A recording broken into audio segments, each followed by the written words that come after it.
Mainta de oração e meditação. Põe Deus na primeiro lugar. Junto com Romaida Stácia.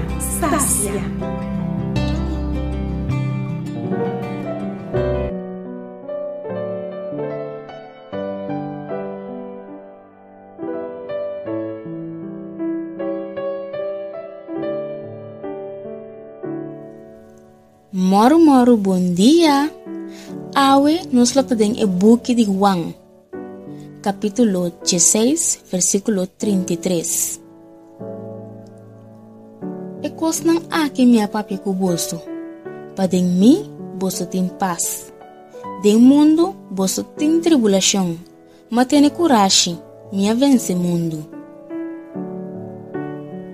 Misa kuting hopi kos ribe mundo aki, kuta kita bu paz.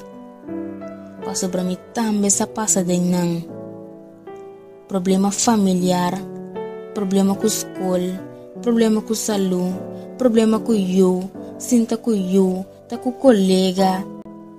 Tem asna tanto coisa que tá horta nos passa ribe em mundo aqui. Quando tá sobra tempo para me acaba de mencionar tudo. Timbia nós tá queda deal com coisa de passado, ou nós tá queda ter rancor, sem perdonar. E hope biata é tipo de coisa não aqui tá bloqueando nos paz. Também tem problema não que nós tá confrontar ou hanha nos denge, que nós não por premirar, nem nós não por evitar. Pero awe Deus sua palavra tá bisabo, para botar ne coragem, para sobra ela vencer mundo pabo.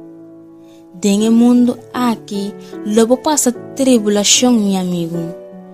Pero laga bu pista queda ficar na Cristo Jesus, qual tabu único ajudança. Nos taresa? Tata Santo, nos sa cuiabo a vencer por nos cabarebe mundo aqui.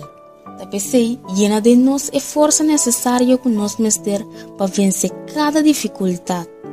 Timbia, pois não trabalha maneira nos que, pero assim nos sente que apesar de turcos, nos por conta com o paz.